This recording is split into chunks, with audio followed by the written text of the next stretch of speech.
يا إلهي خذ بقلبي للرشاد أشرقت نفسي بنور من فوق. کسی پرانے دکھ کی بات چھیڑیں تو ان باتوں میں وہ دکھ تازہ ہو جائے گا. کسی خوشی کا تذکرہ کریں تو چہرے پہ مسرت پھیل جائے گی. دکھ زیادہ ہو جائیں بات مدینے کی چھیڑ دیں. دکھ دور ہوں گے کہ نہیں ہوں گے؟ حضرت شیخ شبلی علیہ رحمہ بہت بڑے بزرگ گزرے ہیں. آپ معارف اس میں ذات بیان فرما رہے تھے کہ اللہ کا نام لینے سے دل میں سکون آتا ہے اور دل کی کیفیت بدلتی ہے، من میں اجالے اور روشنیاں پیدا ہوتی ہیں. بو علی سینا جو اس دور کا بہت بڑا فلسفی تھا وہ اس مجلس میں موجود تھا. وہ کہنے لگا یہ آپ نے عجیب بات کہہ دی. اللہ تعالیٰ کی ذات تو مؤثر ہے لیکن نام میں کیا رکھا ہے؟ ہمارے جو فلسفی حضرات ہیں وہ ہر چیز کی 4 شکلیں بیان کرتے ہیں. ہر شے کی 4 شکلیں ہیں. ایک شکل خارجی، ایک شکل ذہنی، ایک شکل کتابی اور ایک شکل لفظی. مثال کے طور پہ ہم آگ لفظ بولیں، ایک آگ تو وہ ہے جو باہر روشن اور جل رہی ہے، اس میں ہاتھ لگائیں گے تو جل جائے گا ہاتھ. دوسری آگ وہ ہے جو زبان سے لفظ آگ ہم بول رہے ہیں. تیسرا جب لفظ آگ کہیں گے تو دماغ میں اس کا تصور آئے گا.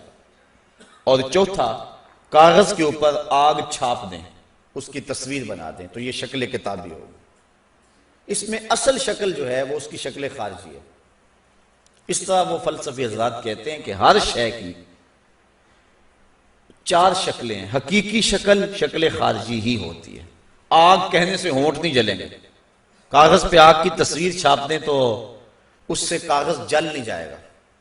آگ کا تصور کرنے سے ذہن جلے گا نہیں، لیکن وہ جو خارج میں آگ موجود ہے اس میں ہاتھ لگائیں گے، اس کے قریب جائیں گے تو ہاتھ بھی جلے گا اور آپ کو تپش اور حدت کا احساس بھی ہوگا.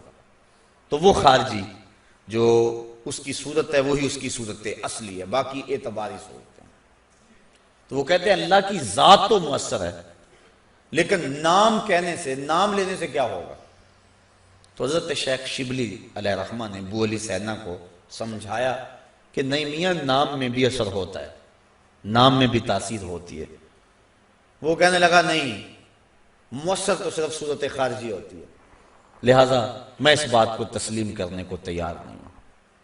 ضد میں آ گیا. میں نے عرض کر دیا کہ بزرگوں کا ایک اپنا طریقہ ہوتا ہے. تو حضرت شیخ شبلی تھوڑا سا غصے میں آ گئے اور فرمانے لگے بو علی سینا میں تیرے سے کیا بات کروں، تو تو گدھا ہے.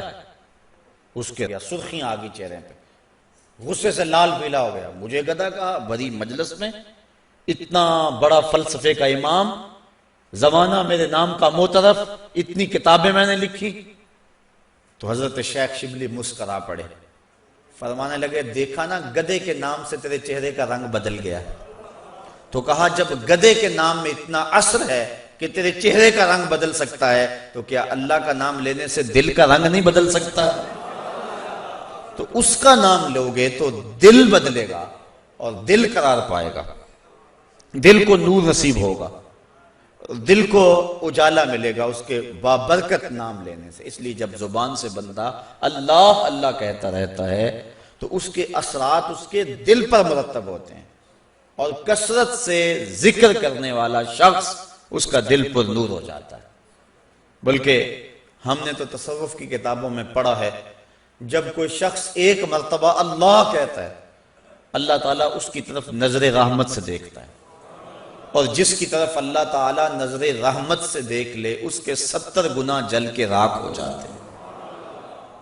اور جس نے اٹھتے بیٹھتے چلتے پھرتے وظیفہ یہی رکھا پھر اس کے من میں کتنے اجالے اتریں گے، کتنی روشنیاں اس کو نصیب ہوں گی. تو کہا یا ایھا الذین آمنوا اذکروا اللہ ذکرا کثیرا، اے ایمان والو اپنے رب کا کثرت سے ذکر کرو.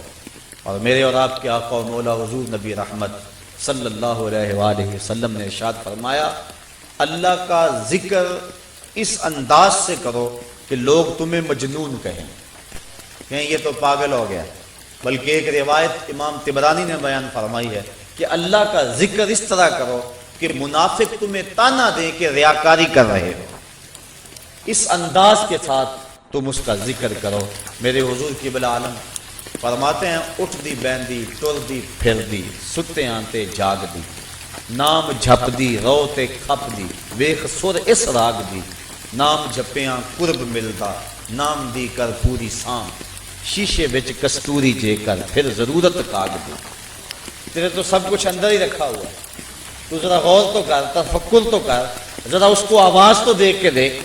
تیرے من سے آوازیں نہ آئیں تو کہنا اندر بوٹی مشک مچایا اتے جان کھلن تے آئی ہو. تو نے در در کیا جانا ہے, سب کچھ تو تیرے اندر رکھا ہوا ہے. وہ کہتے ہیں ایک سنیارا تھا بمبئی کا رہنے والا, یہاں ہمارے لاہور میں آ گیا, پرانے دور کی بات ہے. اس کے پاس بڑے قیمتی موتی تھے. اس نے کسی مجلس کے اندر اپنے موتی کھولے اور ایک موتی کہنے لگا یہ شب افروز ہے, رات کو چمکتا ہے. جب اس نے سامان سمیٹا اور اٹھ کے جانے لگا تو ایک چور بھی اس مجلس میں بیٹھا ہوا تھا. کہنے لگا حضرت کہاں کے ارادے ہیں؟ کہا بمبئی جا رہا ہوں. کہا حسن اتفاق, ارادے تو میرے بھی بمبئی کے ہیں, چلو اکٹھے چلتے ہیں. وہ جوہری سمجھ گیا کہ یہ اصل میرا ہم سفر نہیں ہے, اس کا دل اس موتی پہ آ گیا, لیکن وہ تھا بڑا سمجھدار. تو اس نے کہا آ جاؤ. سارا دن سفر میں رہے. جب رات کو سونے لگے تو اس نے اپنی قمیض یا واسکٹ وغیرہ اتار کے جو ہے وہ لٹکا دی کسی چیز کے ساتھ. یہ اٹھا اور اس نے نظر بچا کے وہ قیمتی موتی اس کی جیب میں رکھ دیا اور خود بے فکر ہو کے سو گیا. یہ چور اٹھا, اس کا سامان ٹولتا رہا, لیکن موتی نہیں ملنا تھا, نہ ملا. صبح یہ اٹھا اور نظر بچا کے اس کی جیب سے موتی نکال کے اپنی جیب میں رکھ لیا. ناشتے پہ بیٹھے کہنے لگا یار وہ تمہارے موتی کی رات کہیں چمک شمک نظر نہیں آئی. جیب میں ہاتھ ڈالا, کہا نہیں یار میرے پاس ہی تھا. بڑا حیران ہوا, میں نے تو جیب ٹٹولی ہے ساری رات. اگلے دن اس نے سوچا چلو آج میں مزید کوشش کروں گا. اس نے پھر وہی کام کیا, نظر بچا کے اسی کی جیب میں رکھ دیا. وہ ساری رات ڈھونڈتا رہا, موتی نہیں ملنا تھا, نہ ملا. صبح نظر بچا کے اس نے اپنی جیب میں رکھ لیا. صبح ناشتے پہ پھر بات چلی, یار وہ آپ کہتے تھے رات کو چمکتا, اس کی کچھ چمک شمک نظر نہیں آئی. کہا یار میری جیب میں ہی تھا. 2-4 دن ایسے گزرے. ایک دن اس نے عزم کر لیا کہ شاید وہ بغل میں رکھ لیتا ہے, منہ میں رکھ لیتا, کہاں رکھتا, آج تو اس کو میں بیدار بھی یہ ہو جائے تو میں پھر بھی یہ وہ موتی اس سے لے لینا. وہ اس کے پاس سے پلٹتا رہا, لیکن وہ مست ہے, اس کو پتا ہے موتی محفوظ جگہ پہ. اور صبح اٹھا, نظر بچا کے موتی اپنی جیب میں ڈال لیا. اس نے پھر بات کی. اس نے کہا کہ یار وہ میرے پاس ہی تھا. اس نے کہا میں آج سچی بات بتاؤں, میں تیرا ساتھی نہیں تھا, میں تو تھا چور. میں تو چور تھا, اس موتی کی غرض میں تیرے ساتھ ہو لیا تھا, لیکن آپ تو میرے بھی استاد نکلے. میں نے بڑی محنت کی, مجھے 3 دن ہو گئے موتی نہیں ملا. میں آپ کو استاد مانا, آپ مجھے بتائیں کہ موتی آپ رکھتے کہاں تھے. اس نے کہا میاں تو اوروں کی جیبیں ٹٹولتا رہا, کبھی اپنی جیب میں بھی تو ہاتھ ڈال دیا ہوتا. نہ مسجد وچ نہ مندر وچ, لب یار نو اپنے اندر وچ. سب کچھ تو تیرے اندر ہے, تو اوروں کی جیب میں ٹٹولتا رہا. سلطان ابو فرماتے ہیں نہ کر منت تو خواج خضر دی, تیرے اندر آب حیاتی ہو. اور کبھی فرماتے ہیں وچے ہی بیڑے وچے ہی چیڑے وچے ہی ونج مہانے ہو, 14 طبق دلے دے اندر تمبو وانگو تانے ہو. سب کچھ تو تیرے اندر ہے. اور اقبال کہتا ہے خود ہی کا نشیمن تیرے دل میں ہے, فلک جس طرح آنکھ کے تل میں ہے. یہ سب کچھ تو انسان کے اندر رکھا ہوا ہے, بس تھوڑی سی توجہ کرنے کی دیر ہے. دل کی تختی پہ اس کا نام لکھا ہوا ہے. میں نے اس نے عرض کیا تھا کہ اقبال نے کہا تھا حکیم نیٹشے کے بارے میں, قلب او مومن دماغش کافر است. اس کا دل مومن تھا, دماغ کافر, لیکن ہر شخص کا دل مومن ہوتا ہے. تو اس دل کی ایک ایک پرت پہ رب کا نام لکھا ہوا ہے. اور کافر کو کافر اس لیے کہتے ہیں کہ وہ اس حقیقت کو چھپا دیتا ہے.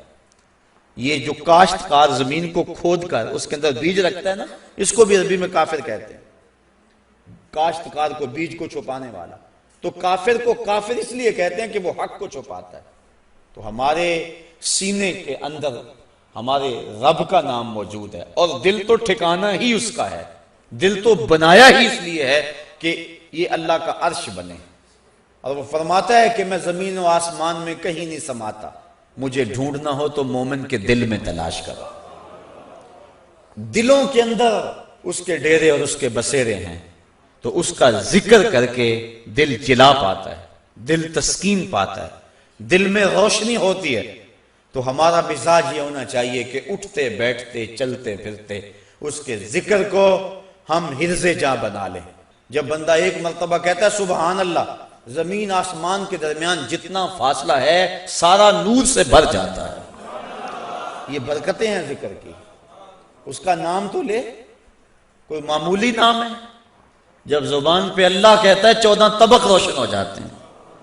یہ اتنا بڑا نام ہے، یہ اتنا بڑا وظیفہ ہے کہ اس سے بڑا کیا وظیفہ ہو سکتا ہے؟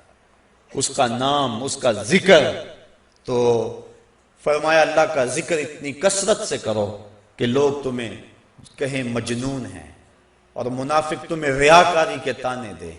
تم اٹھتے بیٹھتے چلتے پھرتے اس کے ذکر کو حرز جاں بنائے رکھو، یہی تمہارا سرمایہ ہے، یہی تمہارا وظیفہ ہے۔ دکھے ہوئے دل کا بھی یہی علاج ہے، پریشان خاطری کا بھی یہی علاج ہے۔ اندر کی کالک اس کے ذکر سے دھلتی ہے۔ حضور فرمایا لِكُلِّ شَيْءٍ سَقَالَةٌ وَسَقَالَةُ الْقُلُوبِ ذِكْرُ اللَّهِ، ہر شے کا زنگ دور کرنے کے لیے کچھ نہ کچھ بنایا گیا۔